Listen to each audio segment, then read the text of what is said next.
अस्सलाम वालेकुम एवरीवन। इस वीडियो में हम बात करेंगे about 3 top and best books that you should read in 2023।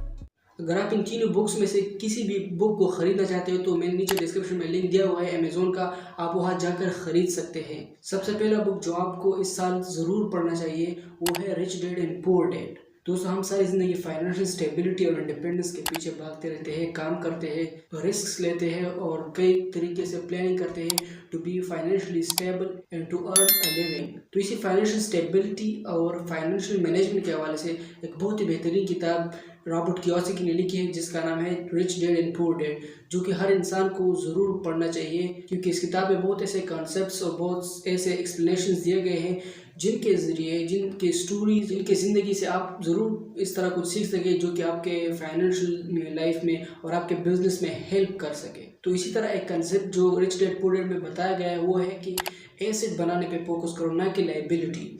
दोस्तों, लाइबिलिटी एक फाइनेंशियल बोझ होता है और इसके बरक्स एसेट जो होता है आपका एक माली असासा होता है। इट पे बी रियल एस्टेट, प्रोडक्ट और एनीथिंग। तो एसेट की खासियत ये है कि आपको बगैर काम के आपको पैसे दिलाता है, आपको अर्निंग देता है और आप उसको बेच भी सकते हो। लेकिन लाइबिलिटी जो होती है वो एक बोझ होती है which actually do not help you earn more money and become financially stable. तो इसी तरह इंपॉर्टेंट कंसेप्ट्स और चीज़ें इस बुक में बताई गई है and I believe that it will help you a lot in your financial journey.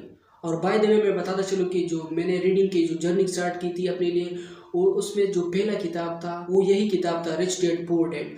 तो इसलिए मैं आप लोगों को सबसे पहला किताब जो रिकमेंड करना चाहूँगा is read rich dad and poor dad and I can claim कि आपको सीखने के लिए बहुत कुछ मिल जाएगा इस किताब में। दूसरा बुक जो है वो है awaken the giant with in, जो कि टोनी रॉबिन्स ने लिखा है। दोस्तों, टोनी रॉबिन्स एक international thought leader and motivation speaker हैं जिन्होंने कई किताबें लिखी है सेल्फ डेवलपमेंट और सेल्फ इम्प्रूवमेंट के ऊपर।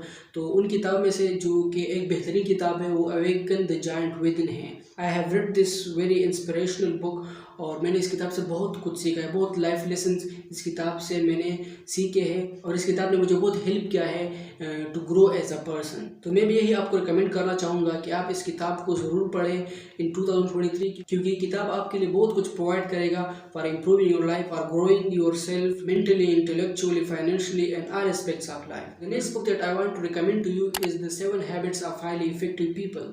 दोस्तों, अगर मैं बात करूं कि मेरा पर्सनल फेवरेट बुक कौन सा है तो वो है the 7 habits of highly effective people without any doubt, क्योंकि इस किताब ने मुझे हेल्प किया है बहुत ज़्यादा in all aspects of my life. और स्पेसिफिकली अगर आप एक नए रीडर हैं तो मैं आपको स्ट्रांगली रिकमेंड करता हूँ कि आप इस किताब से स्टार्ट करें क्योंकि इस किताब में बहुत ऐसा कुछ है, बहुत ऐसी कहानियाँ हैं, बहुत ऐसी चीज़ें हैं, एग्जाम्पल्स और कंसेप्ट है जो कि आपको बहुत ज़्यादा इंटरेस्टिंग लगेगी और आप इस किताब को पढ़ते हो बहुत इंजॉय करोगे। इस किताब में कम्प्लीटली बताया गया है आखिरी चैप्टर में कि किस तरह आपको फिजिकली ग्रो करना है, मेंटली, स्पिरिचुअली, फाइनेंशियली, इन सब ज़िंदगी के एस्पेक्ट्स में किस तरह ग्रो करना है, किस तरह ज़्यादा कामयाब बनना है। तो आज की वीडियो के लिए यही था और अगर आप इन किताबों को पढ़ना चाहते हैं तो ये किताबें तो इंग्लिश में लिखी गई है लेकिन हमारे लोकल मार्केट में, हमारे पाकिस्तान में ये किताबें उर्दू में मिल जाते हैं और आप इजीली उनको पढ़ सकते हैं उर्दू में, या अगर आप इंग्लिश में पढ़ना जानते हैं, आप पढ़ सकते हैं, समझ सकते हैं तो आप इंग्लिश में भी पढ़ सकते हैं। तो इसका मतलब है कि देयर इज़ नो बैरियर जो कि आपको स्टॉप कर सके from reading these books. That's it for now, thanks for watching and I will see you in the next video.